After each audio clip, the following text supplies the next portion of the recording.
भारत कैसे बन सकता है तीसरी सबसे बड़ी अर्थव्यवस्था? कारोबार को सुगम बनाने के लिए सरकार क्या कर रही है और कितने शहरों में शुरू हो चुका है 5G? बेरोजगार युवाओं को कितना मासिक भत्ता मिलेगा? सवाल कई, जवाब एक। Money time. नमस्कार, मैं हूं वरुण। स्वागत है आपका आपके पसंदीदा prime time show money time में।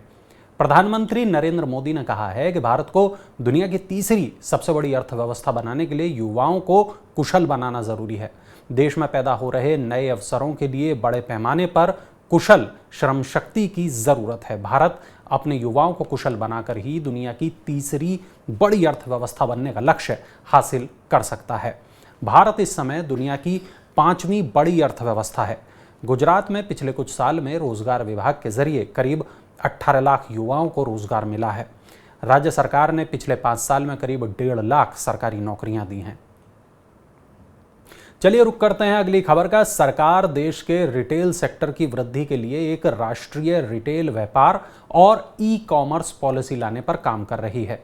DPIIT ने कहा कि इससे गली मोहल्ले के छोटे खुदरा कारोबारियों के लिए अनुकूल वातावरण, आधुनिक बुनियादी सुविधाओं और सुगमता से ऋण उपलब्ध कराने में भी मदद मिलेगी।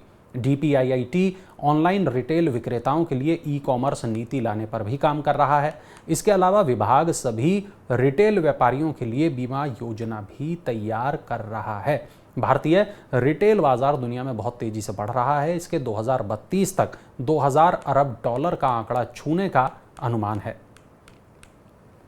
टेलीकॉम कंपनी भारती एयरटेल ने 125 और शहरों में अपनी 5G सेवा शुरू करने की घोषणा की है। कंपनी ने कहा कि इसके साथ अब एयरटेल 5G प्लस सेवा देश के 265 से भी अधिक शहरों के ग्राहकों तक पहुंच चुकी है। कंपनी ने कहा कि मार्च 2024 तक सभी कस्बों और महत्वपूर्ण ग्रामीण इलाकों तक 5G सेवा को पहुंचाने का काम चल रहा है। 18 से 35 साल के 12वीं कक्षा पास कर चुके बेरोजगार युवाओं को हर महीने सरकार 2500 रुपये मासिक भत्ता देगी। यह भत्ता उन परिवार के बेरोजगार युवाओं को मिलेगा जिनकी सालाना आय 2.5 लाख रुपए से कम होगी। छत्तीसगढ़ के मुख्यमंत्री भूपेश बघेल ने 2023-24 का बजट पेश करते हुए ये घोषणा की है। बघेल ने आंगनबाड़ी कार्यकर्ताओं, होमगार्ड, ग्राम कोटवारों का वेतन बढ़ाने की भी घोषणा की है।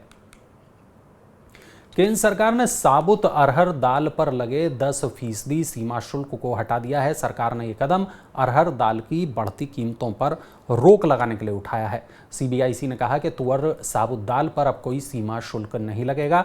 यह आदेश 4 मार्च से प्रभावी हो गया है। हालांकि साबुत तुअर दाल से अलग अन्य तुअर उत्पादों के आयात पर 10% की दर से सीमा शुल्क लगता रहेगा।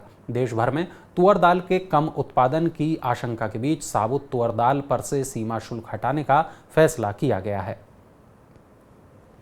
अब खबर नेशनल हाईवेज से जुड़ी हुई। नेशनल हाईवेज और एक्सप्रेसवे पर चलना 1 अप्रैल से थोड़ा महंगा होने वाला है क्योंकि NHAI टोल टैक्स बढ़ाने की तैयारी कर रहा है। टोल टैक्स में 5 से 10% की बढ़ोतरी होगी। टैरिफ में ये बदलाव नेशनल हाईवेज फी रूल्स 2008 के अनुसार हर साल होता है। टोल टैक्स की नई दरें 1 अप्रैल से सड़क और परिवहन मंत्रालय की मंजूरी के बाद लागू होंगी। अभी एक्सप्रेसवे पर 2.19 रुपये प्रति किलोमीटर के हिसाब से टोल टैक्स वसूला जा रहा है।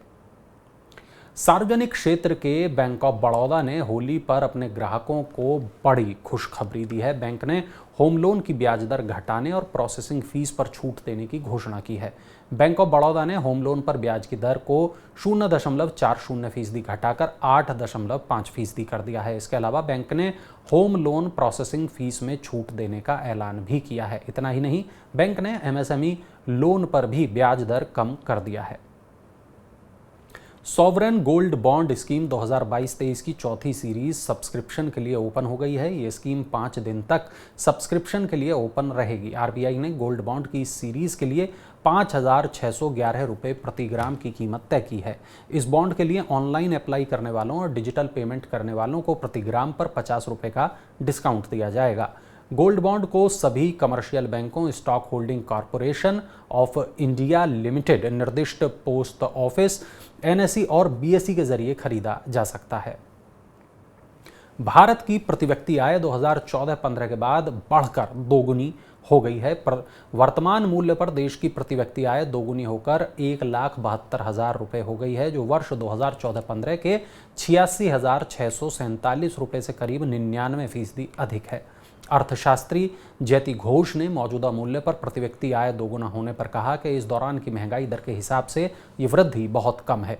ज़्यादातर वृद्धि आबादी के शीर्ष 10% लोगों के खाते में गई है। इसके विपरीत औसत वेतन घट रहा है और वास्तविक स्तर पर तो ये और भी कम हो गया है।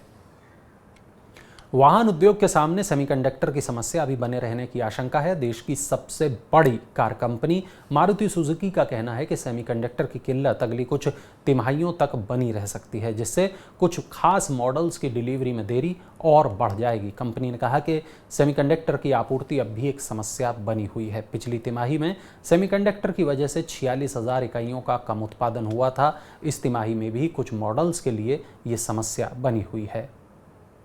केंद्र सरकार की प्रमुख योजनाओं में लाभार्थियों तक प्रत्यक्ष लाभ हस्तांतरण यानी डीबीटी का इस्तेमाल कर भारत ने लगभग 27 अरब डॉलर की बचत की है। लाभार्थियों के खाते में सीधे रकम भेजने का काम डीबीटी के जरिए जल्दी होता है और इससे भ्रष्टाचार पर भी लगाम लगती है। इस तरह सरकार को एक बड़ी राशि बचाने में मदद मिली है।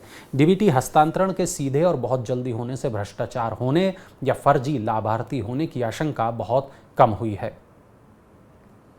शेयर बाजार के मौजूदा हालातों ने आईपीओ लाने वालों को बुरी तरह डरा दिया है। फैब इंडिया, जॉय लुकास जैसों के बाद अब चिकित्सा उपकरण बनाने वाली कंपनी एरोक्स टेक्नोलॉजीज ने भी अपने 750 करोड़ रुपए के आईपीओ को वापस लेने का फैसला किया है। कंपनी ने 30 सितंबर को सेबी के पास आईपीओ लाने के लिए शुरुआती दस्तावेज जमा कराए थे। उम्मीद है आपको मनी टाइम का हमारा आज का एपिसोड पसंद आया होगा। आपको हमारा आज का शो कैसा लगा बताने के लिए कमेंट बॉक्स में अपनी राय ज़रूर शेयर करें। आपके अगर कोई सवाल हो वो भी कमेंट बॉक्स में ज़रूर दर्ज कराएं।